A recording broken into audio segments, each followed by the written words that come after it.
கடவுளுடன் காலை வணக்கம். புனித மத்தேயு எழுதிய நற்செய்தி 13ஆம் அதிகாரம் 44 முதல் 46 வரை உள்ள இறைவார்த்தைகள். அக்காலத்தில் இயேசு மக்களை நோக்கி கூறியது: ஒருவர் நிலத்தில் மறைத்திருந்த புதையல் ஒன்றை கண்டுபிடிக்கிறார்.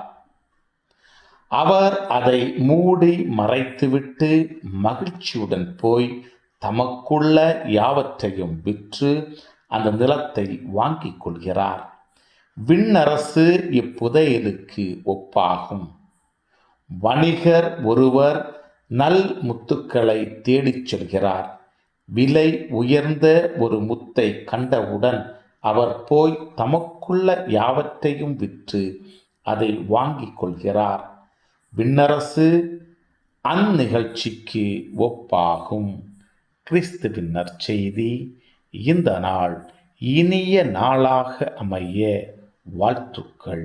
பல பல பல புதுமைகள், பெருமைகள், இனிமைகள் இறங்கிய நல்ல நாள், ஒரு நல்ல நாள், நம் தேவன் தந்த நாள். இது நல்ல நாள், ஒரு நல்ல நாள், நம் தேவன்